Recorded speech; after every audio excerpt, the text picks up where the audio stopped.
नमस्कार यूसन, hello doctor में आप सभी का स्वागत है। मैं हूं आपका होस्ट NV शर्मा। आमतौर पर पेशेंट्स ये शिकायत करते हैं कि जब वो चलते हैं तब उनके सीने में भारीपन महसूस होता है या चेस्ट पेन होता है या कभी पीठ में दर्द होता है या हाथों पैरों में झंझनाहट होती है या फिर बाद में हाँफने लगते हैं चलते समय। तो अक्सर ये देखा गया है कि ये कुछ नहीं बल्कि हार्ट डिजीज़ के सिम्टम्स है या लक्षण है। लेकिन घबराने की बजाय अगर हम सही समय पर सही प्रिकॉशंस या सावधानियां बरतें तो इससे हम बाहर आ सकते हैं या ये डिजीज़ को भी रोक सकते हैं। ये कैसे हो सकता है, इसके बारे में अधिक जानकारी हासिल करने के लिए आज हमने वर्धा में माधोबाग क्लिनिक और यवतमाल के भी माधोबाग क्लिनिक के क्लिनिकल हेड डॉक्टर मिसेस प्रीति वंजारी आज हमारे बीच मौजूद है और इनसे हम ये जानेंगे कि ये कैसे उपाय क्या है। साथ ही साथ मैं आपको बता दूं कि डॉक्टर प्रीति वंजारी ने BA MS के बाद MD भी हासिल की है और एक 10 इयर्स का एक्सपीरियंस भी इनको माधोबाग क्लिनिक्स में। बहुत बहुत स्वागत है मैडम आपका। इससे पहले कि हम कार्यक्रम शुरू करें, मैं चाहता हूं कि हम एक पेशेंट का वीडियो देख ले पहले, जिनका नाम है पांडुरंग जाधव, जो पूरी तरह से स्वस्थ हो चुके हैं माधोबाग ट्रीटमेंट लेने के बाद। उनके एक्सपीरियंसेस क्या है पहले सुनेंगे और फिर हासिल आगे बढ़ेंगे। Can we have the video please. मेरा नाम पांडुरंग देवबा जाधव, मेरा उम्र है रनिंग 71। मुझे थोड़ा डायबिटीज़ का हार्ट का प्रॉब्लम था, इसके लिए मैं थोड़ा एलोपैथिक में ट्रीटमेंट लिया। वो लोगों ने बोला था TDO को करो, एंजियोग्राफी करो, लेकिन मैंने माधोबाग का जाहिरात पढ़कर पेपर में मैं माधोबाग में इधर वसंत विहार में एक क्लिनिक में आया। वहाँ मुझे हार्ट के लिए अच्छा ट्रीटमेंट मिला। वो जो मेरा पहला जो गोली था डायबिटीज़, वो यूरिक एसिड, डायबिटीज़, कोलेस्ट्रॉल और BP का, ये सब गोली बंद हो गया। अभी मैं इतना अच्छा है, पहला मुझे जीना बीना कुछ चढ़ने को नहीं आता था, अभी मैं खुशी से जीना चढ़ता है, 8-8 माला चढ़ता है, मुझे कुछ प्रॉब्लम नहीं है। अभी मैं बहुत तंदुरुस्त है और ये इसके लिए मैं माधोबाग को सब मेरा ये देता है कि वो लोगों ने मुझे ये सब बीमारी से मुझे अच्छा किया है और लोगों ने इसका फ़ायदा लेना चाहिए। हार्ट का और डायबिटीज़ का माधोबाग का में ट्रीटमेंट लिया तो ज़रूर ये हो जाएंगे। मैं सबको ये प्रार्थना करता हूँ कि उसने ज़रूर इनका लाभ लेना चाहिए। मैडम, अक्सर जैसे मैं इंट्रोडक्शन में बता रहा था कि सांसें फूलना, हाँफना, छाती में दर्द होना या पीठ में दर्द होना या झंझनाहट आना हाथ में, ये सब हार्ट डिजीज़ के लक्षण होते हैं। क्या ये सही है और अगर है तो ये क्यों होता है? हाँ सर, आप जो बता रहे हैं कि दाएं हाथ में पेन होना, दर्द होना या फिर छाती में दर्द होना, पीछे के पीठ की तरफ उसका दर्द जाना या फिर लेफ़्ट जॉ के तरफ दर्द होना या पसीना छूटना या चलते वक्त सांस फूलना, ये सब हार्ट डिसीज़ के लक्षण हैं। लेकिन इसके साथ और भी अगर लक्षण जैसे पेशेंट को उल्टी जैसे मलमल होना, जी मचलाना या फिर पेशेंट को छाती में दबे जैसा लगना या कोई बैठा है छाती पे, ऐसे जो दर्द होता है, इसको हम बोल सकते हैं ये हार्ट अटैक के लक्षण हैं। लेकिन जब ये दर्द बढ़ता है तो उसके साथ पेशेंट को पसीना भी बहुत छूटता है, तो इसको हम हार्ट अटैक के लक्षण के साथ कंसिडर कर सकते हैं। लेकिन उसके लिए बाकी के भी टेस्ट भी ज़रूरी होती है। पेशेंट का कुछ पूर्व इतिहास होता है डायबिटीज़ का, ब्लड प्रेशर का, वो भी देखना ज़रूरी है। ECG, TMT, बाकी के टेस्ट से हम कंफर्म कर सकते हैं ये हार्ट डिसीज़ के ही लक्षण हैं। तो मैडम जैसा बता रही थी कि ब्रेथलेसनेस का ये या फिर बाद में दम घुटना या सांसें फूलना या हाँफना चलते समय, ये सब हार्ट डिजीज़ के लक्षण हो सकते हैं। अगर आप ये एक्सपीरियंस कर रहे हो तो तुरंत अपने नियरेस्ट माधोबाग क्लिनिक के पास ज़रूर विजिट कीजिएगा या एक मिस्ड कॉल दीजिएगा 02298430101 पर और डॉक्टर्स तत्पर आपकी सेवा में हाजिर होंगे। ये भी देखा गया मैडम कि कुछ पेशेंट्स जब चलते हैं तब ये सब जो सिम्टम्स हमने बात की, ब्रेथलेसनेस या फिर पेन इन द चेस्ट या पीठ में दर्द, झंझनाहट, ये सब महसूस करते जब चलते समय। लेकिन कुछ एक पेशेंट्स ऐसे भी रहते हैं जो बैठे बैठे घर में आराम करे फिर भी ये सब लक्षण उनमें दिखाई देता है। तो ये ऐसा कॉन्ट्रडिक्टरी क्यों? ये चेस्ट पेन या फिर चलते समय दम भरना, इसको शास्त्रीय भाषा में डिस्निया बोलते हैं।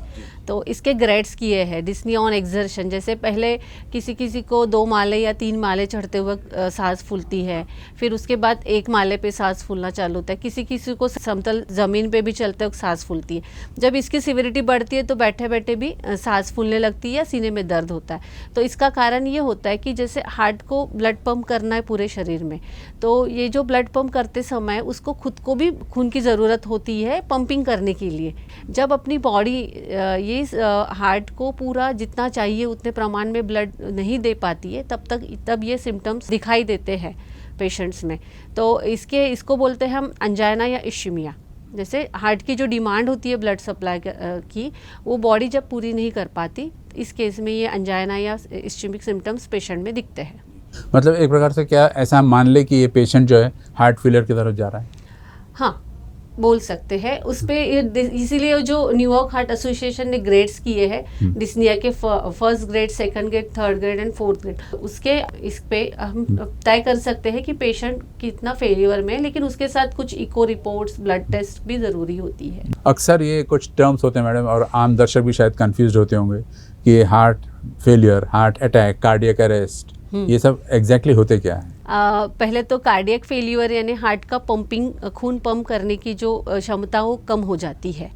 हाँ, वो कम हो जाती है। वो हार्ट फेलियर बहुत बार एकाएक नहीं होता, वो धीरे धीरे प्रोसेस होता है। उसमें जैसे पेशेंट को पूर्व इतिहास होता है ब्लड प्रेशर का, डायबिटीज़ का, या वजन बढ़ना, ये सब चीज़ें जब होती है तो वो धीरे धीरे फेलियर में जाता है। उसमें पेशेंट के पैरों पे सूजन रहती है शुरुआती के दिनों में, और चलते समय पेशेंट को सांस फूलती है।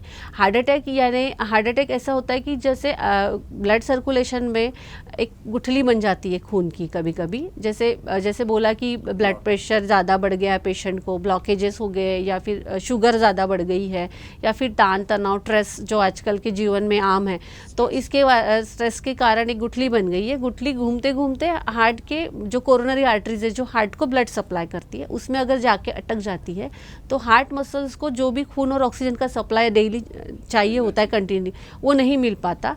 वो हार्ट मसल वहाँ डेड होती है, मृत हो जाती है। उसके कारण वहाँ पेन होता है और हार्ट अटैक आता है। और कार्डियक अरेस्ट में ऐसा होता है कि कार्डियक अरेस्ट में जो बीट्स बनना है हार्ट की, वो एकाएक स्टॉप हो जाता है। कार्डियक अरेस्ट ये एकदम से एकाएक हो सकता है, मतलब that is death. That is death. लेकिन हार्ट अटैक में भी कुछ टाइम मिल जाता है मैडम, 5-6 मिनट डॉक्टर के पास? वो डिपेंड होता है आपकी हृदय की कार्यक्षमता कितनी है। हम इसको शास्त्रीय भाषा में उसको VO2 मैक्स बोलते हैं। आपका हार्ट का ऑन एक्सरसाइज कितना ऑक्सीजन कंजम्पशन है, उसको हम TMT टेस्ट पे कैलकुलेट करते हैं। स्ट्रेस टेस्ट पे जो करते हैं उसमें आपका VO2 मैक्स कैलकुलेट होता है।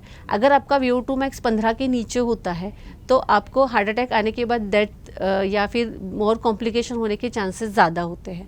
लेकिन आपका तुरंत इलाज, जैसे बीच में जिसका ये जो VO2 मैक्स है 20 से 25 के बीच में है, तो उसको टाइम मिलता है ICU में जाके डॉक्टर से ट्रीटमेंट कर ले।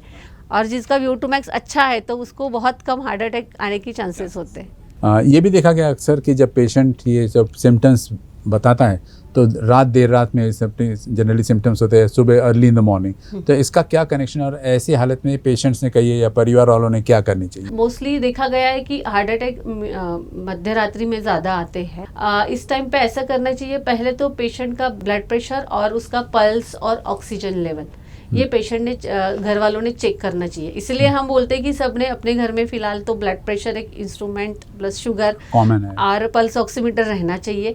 अगर पेशेंट का ब्लड प्रेशर नॉर्मल है 120/80 130/80 तक नॉर्मल है और पल्स भी 90 के 90 के अराउंड है तो और ऑक्सीजन लेवल भी 95 के ऊपर है, तो घबराने की कोई बात नहीं। उसमें आप घर में उसको दालचीनी देखिए या फिर सॉर्बिटेड रहती होगी घर में, तो वो जबान के नीचे रख के उसको थोड़ा सेटल होने दीजिए। अगर वो ठीक होता है 10-15 मिनट में उसको ठीक लगता है तो कोई बात नहीं, उसके बाद आप डॉक्टर से कंसल्ट कर सकते हो।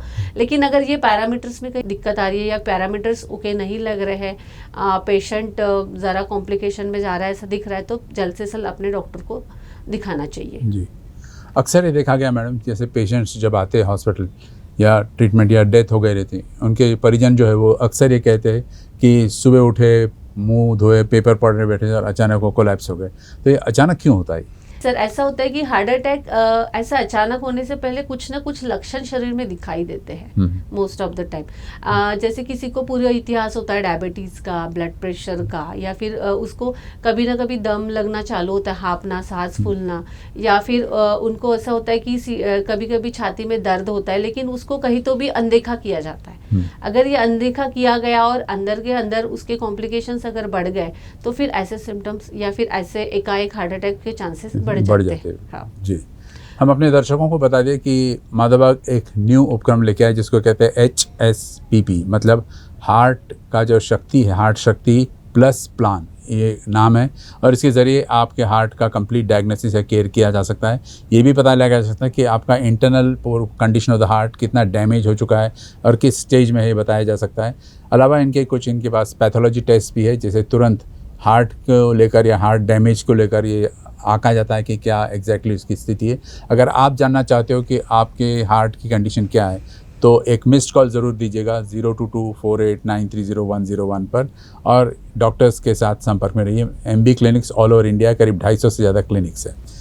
मैडम, ये आपने कहा कि जो हृदय शक्ति प्लस प्लान, ये ज़रा शॉर्ट में समझा दीजिए पहले और फिर उसके आगे हम जैसे अभी हम बात कर रहे थे कि एकाएक हार्ट अटैक आता है। हाँ। तो मेरा ऐसा कहना है कि अगर अपन प्रिवेंशन करते हैं हाँ। तो prevention is better than cure. अगर हर उम्र में, अगर 40 के बाद की उम्र में हर किसी ने एक कार्डियक टेस्ट कर लिया अपना, TMT टेस्ट किया, उसके कुछ ब्लड कार्डियक मार्कर जो भी ब्लड टेस्ट होते हैं वो अगर कर लिए तो आगे चल के ये सब तकलीफ एकाएक होने की संभावना कम हो जाती। इस हिसाब से हृदय शक्ति प्लान माधव बाग ने लाया है।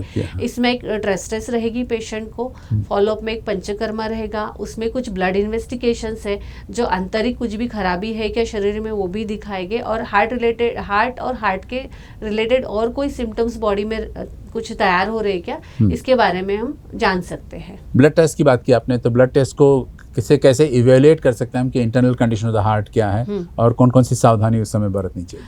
जैसे ब्लड टेस्ट में मैंने कहा कि CBC है, कंप्लीट ब्लड काउंट, जिसमें हम हीमोग्लोबिन एक बार चेक करते हैं। आपका अगर हीमोग्लोबिन बहुत लो रहता है तो फिर आपको सांस फूलना ये सब तकलीफ हो सकती है। CBC से अपने को कुछ पता चलता है कोई इन्फेक्टिव डिसीज है क्या बॉडी में। उसके बाद थायराइड टेस्ट है। बहुत बार ऐसा होता है कि थायराइड में पेशेंट का वेट बढ़ता है, हार्ट रेट में कम या ज़्यादा होता है, हार्ट पे भी उसका इफेक्ट होता है और धीरे धीरे हार्ट फेलियर में भी जा सकता है। तो ये टेस्ट अगर पहले से ही ये सब पैरामीटर्स अगर एबनॉर्मल है, ट्रीटमेंट शुरू कर सकते हैं उसके लिए और हार्ट को बचा सकते हैं। उसके बाद जो लिपिड प्रोफाइल टेस्ट है जिसमें ट्राइग्लिसराइड और कोलेस्ट्रॉल चेक होता है। तो हम सबको पता ही है कि ट्राइग्लिसराइड और कोलेस्ट्रॉल जो है हार्ट अटैक के लिए सबसे डेंजरस फैक्टर है। तो वो चीज़ें अगर हमको पता चल जाती है तो हम डेफिनेटली हार्ट अटैक से खुद को बचा सकते हैं। और लीवर का भी टेस्ट है, क्योंकि लीवर तो शरीर में मेटाबॉलिज्म के लिए पहला इम्पॉर्टेंट ऑर्गन है।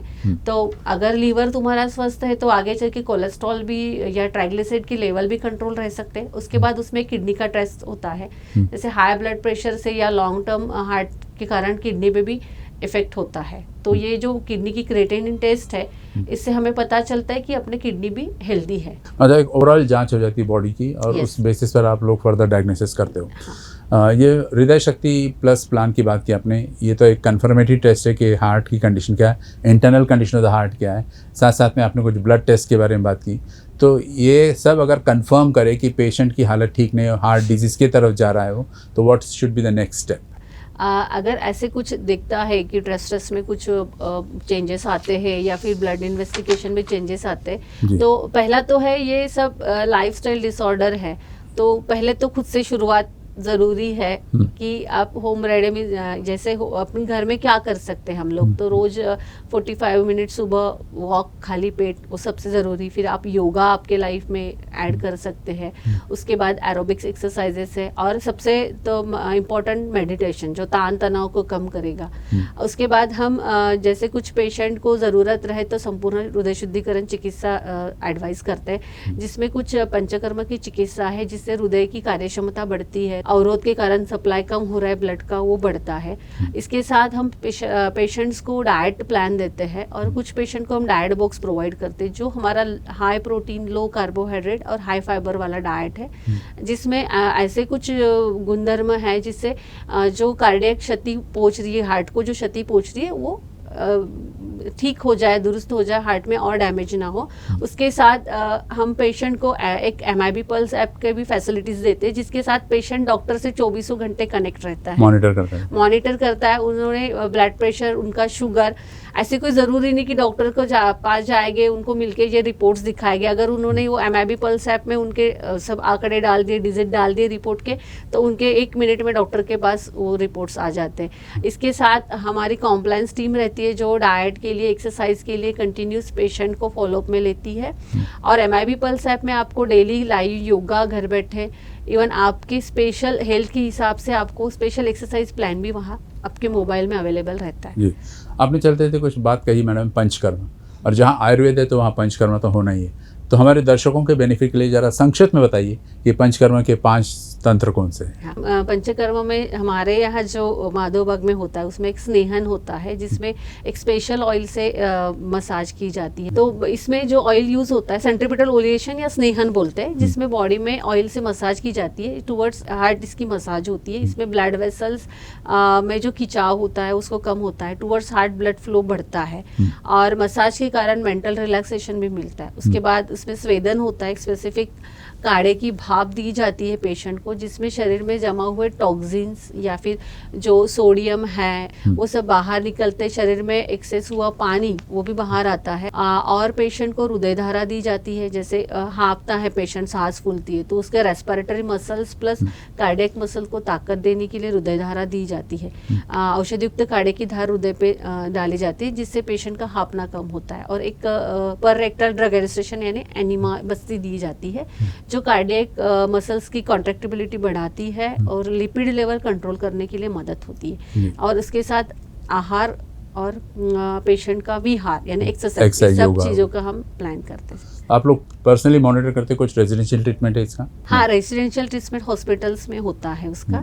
और हमारे जो क्लिनिक्स है वहाँ डे केयर क्लिनिक्स है, वहाँ आप 2 घंटा आके ये सब ट्रीटमेंट करके आप घर जा सकते हैं। अच्छा, दर्शकों को मैं फिर याद दिला दूं कि माधवबाग ने, जैसे मैडम ने कहा, एक ऐप, बड़ा सुंदर ऐप है जिसको MIB पल्स ऐप बोलते हैं, ये डेवलप किया है। ये आपको मॉनिटर करने के लिए ये ऐप डेवलप किया गया है कि आप जब हॉस्पिटल से छुट्टी लेकर घर जाते हो तो आपके एक्टिविटीज़ के बारे में वहाँ जानकारी मिलती है। नॉट ओनली दैट, इसमें 450 से अधिक डॉक्टरों की एडवाइस है, एक्सपर्ट गाइडेंस है, और ओवर 1000 वीडियो क्लिप्स है related to diet, exercise, yoga and pranayam वगैरह। तो आप इस MIB पल्स को प्ले स्टोर से जाकर डाउन कर लीजिएगा और माधवबाग के साथ तुरंत जुड़ जाइएगा, क्योंकि आपकी जो कंडीशंस है वो आप उस ऐप के थ्रू भी कम्युनिकेट कर सकते हो। मैडम, एक इम्पॉर्टेंट टेस्ट अभी हाल ही में माधवबाग ने डेवलप किया है, वो है HFRT यानी हार्ट फेलियर रिवर्सल ट्रीटमेंट। ये प्लान क्या है और ये कैसे कारगर साबित होता है? मैंने जो कहा पंचकर्मा, उसमें जो संपूर्ण हृदय शुद्धिकरण चिकित्सा है ये हम पेशेंट को देते हैं, जिससे हृदय की ताकत बढ़ती है। हृदय की, जैसे थोड़ी देर पहले बोला था कि हृदय की कार्यक्षमता अगर कम हुई है, सांस लगना, छाती में दर्द होना, तो ये चिकित्सा उसमें फायदेमंद होती है। हार्ट का पंपिंग बढ़ता है, हृदय की कार्यक्षमता बढ़ती है, और उसके साथ साथ ब्लॉकेजेस रिवर्स के लिए भी उसकी मदद होती है। तो ये सब चीजें उसमें फायदेमंद है। जी, HFRT जो है यानी कि heart failure reversal treatment plan जो इनका माधवबाग का, ये नेशनली और इंटरनेशनली रिकॉग्नाइज्ड जर्नल्स में मान्यता प्राप्त कर चुकी है, जैसे कि लैंसेट एक जर्नल है, या ब्रिटिश मेडिकल कार्डियोलॉजी जर्नल एक है। ऐसे कई सारे नेशनल इंटरनेशनल जर्नल्स हैं जिसमें इसको माना गया है और इसको एक प्रकार से अप्रूवल दिया गया है। एक सवाल ये आता मैडम कि जैसे पेशेंट्स जो होते हैं, मतलब आमतौर पे मैं बात कर रहा हूँ HFRT पेशेंट्स, तो उनको 1 साल तक मॉनिटर करना पड़ता है या मेडिसिन देना पड़ता है, ऐसा क्यों? नंबर 1, क्योंकि आप ही का एक डाइट रिवर्सल ट्रीटमेंट है जो 90 डेज़ में इफेक्टिव होता है। तो एक तरफ 90 डेज़ की बात करते हैं हम, एक तरफ 1 ईयर की बात करते हैं। तो what is the right way? ऐसा होता है सर कि हार्ट डिसीज जब आता है तो उसके साथ एसोसिएटेड भी सिम्टम्स होते हैं, जैसे किसी पेशेंट को शुगर होता है, वजन बड़ा होता है, या फिर ब्लड प्रेशर भी होता है। तो हम 3 महीने में हार्ट डिसीज ठीक कर दे, लेकिन उसके साथ जो ये कोमॉर्बिड फैक्टर्स है, अगर इस पर भी हम अच्छी तरह काम करते हैं तो पेशेंट लाइफ लॉन्ग हेल्दी रहेगा या स्वस्थ रहेगा। तो पहले 3 महीने हम मेन डिसीज पे काम करते हैं, फोकस उसी पे रहता है, उसकी फोकस रहता है। उसके बाद उसके साथ जो कॉम्प्लीमेंट्री जो ट्रीटमेंट्स रहेंगे उस पे जो कोमॉर्बिड फैक्टर है उस पर हम काम करते हैं, जिससे पेशेंट पूरी तरह स्वस्थ हो जाए और ठीक हो जाए। और जितना ज़्यादा टाइम पेशेंट कनेक्ट रहता है उसमें उतना ज़्यादा टाइम में वो डॉक्टर से कनेक्ट रहने के बाद वो हेल्दी महसूस होता है, या फिर उसके लाइफ के तरफ जो हेल्दी लाइफस्टाइल अडेप्ट करने में उसको बहुत ईजी होता है। इसलिए हम उसका 1 साल तक पूरा फॉलोअप देते हैं। जी, मतलब कम्प्लीटली रीड कर लेते हैं उस प्रॉब्लम को। कितना अंदाज से ये जो डाइट बॉक्स की बात करें, कितना समय लग जाता है उसको उस करेक्टिव एक्शन लेने में, क्योंकि एज ग्रुप है, जेंडर है, ये सारी बातें भी काउंट में आता है। तो आप एक डाइट बॉक्स जब प्लानिंग करते हो तो कितने मंथ्स का रहता है और कितने समय तक लेंगे? ये जो डाइट बॉक्स रहता है ये तो पेशेंट के बीएमआई पे डिपेंड होता है। बीएमआई यानी Body आपका mass index। Body mass index, weight कितना है आपके हाइट के हिसाब से, इसके हिसाब से हम 1 से 3 महीने का पेशेंट को प्लान देते हैं डाइट जी। बॉक्स का, जी। उसके हिसाब से प्लान होता है। और 3 महीने में तो most of the complaints patient की कम ही हो जाती है। जी। इससे पहले कि आगे बढ़े, मैं चाहता हूँ कि एक और पेशेंट के एक्सपीरियंसेस को सुने कि वो कैसे एक पेशेंट से नॉर्मल हेल्दी पर्सन बन गया और उसके क्या एक्सपीरियंसेस रहे माधव बाग के साथ। ये ज़रूर पहले वीडियो देखिएगा, फिर हम आगे बढ़ते हैं। The video please. नमस्कार, मेरा नाम प्रतिभा हेमंत सावदेकर है। मैं जब इधर आई थी तब मेरा 72 kg वज़न था, अभी मेरा 60 kg वज़न है। बीपी मेरा 140 तक रहता था और प्रेशर कभी टेंशन के कारण 160 तक भी जाता था। अभी मैं पूरा, मेरा बीपी नॉर्मल है, यानी कि मैं दवा ही नहीं ले रही, अभी पूरा नॉर्मल है। मेरा पल्स रेट भी 108 मेरा पल्स रेट था, आज मेरा पल्स रेट 60 के आसपास रहता है। यानी इतना फ़र्क मुझे माधव बाग से मिला है। Kidney trouble, heart attack, brain haemorrhage, paralysis, ये जो होते हैं ये मुझे नहीं चाहिए, मुझे सोने का नहीं है। इसीलिए मैंने ये तय किया कि मेरा बीपी जाएगा, ये जो भी है मेरे पीछे नहीं आएंगे, तो ये बीपी जाना ज़रूर है। इसलिए मैंने यहाँ से ट्रीटमेंट लिया और मैं आई थी यहाँ बीपी के कारण, मगर मेरा सब जो भी टेंशन है सब गया। और जो डायबिटीज़ भी मेरा 6.5 था, यानी कि बॉर्डर पे था, मुझे दवा कौन सा भी चालू नहीं था, अभी वो भी नीचे आ गया है। यानी कि एक बीमारी के लिए मैं यहाँ आई और मेरे सब बीमारी यहाँ से निकल गई। ये सब धन्यवाद मैं माधव बाग को दूंगी। माधव बाग में आओगे तो बीमारी मुक्त हो जाओगे। मैडम, समय समाप्त हो रहा है तो मैं जानना चाहता हूँ कि आप एक एडवाइस दोगे तो क्या रहेगा एडवाइस? मेरा ये एडवाइस रहेगा कि आजकल ये जो सब डिसीजेस है या फिर ये रोग है, सब ये लाइफस्टाइल रिलेटेड डिसऑर्डर्स है, तान तनाव और शारीरिक व्यायाम की अभाव। तो मैं ये बोलूँगी कि मानसिक तान कम करके शारीरिक व्यायाम अगर बढ़ाते हैं, डेली लाइफस्टाइल अगर अपन हेल्दी अडाप्ट करते हैं, खान पान से लेके हर चीज़ अगर हम अच्छे से अडाप्ट करते तो शायद ये डिसीज़ जल्दी ही क्योर हो जाएगा। और भारत में तो वर्ल्ड कैपिटल हो गया भारत डायबिटीज़ के लिए, और हार्ट डिसीज़ के लिए भी अभी बहुत अग्रसर है इंडिया। तो मैं सोच रही कि अगर लाइफस्टाइल अडाप्ट करके अपन हेल्दी लाइफस्टाइल हर किसी ने अडाप्ट की तो डेफिनेटली हम इस चीज़ से अपन दूर रह सकते हैं। तो बिफोर वाइंडिंग मैं बताना चाहता हूँ आपको कि डॉक्टर साहब ने जैसे बताया कि नंबर 1 इनके पास एक advanced IVRS interactive voice response system है, जिसके ज़रिए आप माधव बाग के साथ तुरंत जुड़ सकते हैं। आपको केवल एक मिस्ड कॉल देनी है 02248930101 पर, जो आपके स्क्रीन पर भी फ्लैश हो रहा है। और इस फ़ोन पर आप जैसे ही एक कॉल करोगे तो आपको एक कॉल बैक आएगा और विदिन 24 आवर्स, और उसमें कुछ पूछे गए सवालों का अगर आपने सही जवाब दिया तो डॉक्टर्स आपको उतनी अच्छे तरीके से डायग्नोस कर सकते हैं और आप इनके साथ संपर्क में रह सकते हैं रिगार्डिंग सो मेनी थिंग्स। इतना ही नहीं, IVRS सिस्टम के ज़रिए आप मुफ्त में सलाह ले सकते हो एक्सपर्ट डॉक्टर्स के। अपने नियरेस्ट माधव बाग क्लिनिक को ज़रूर विजिट कीजिएगा।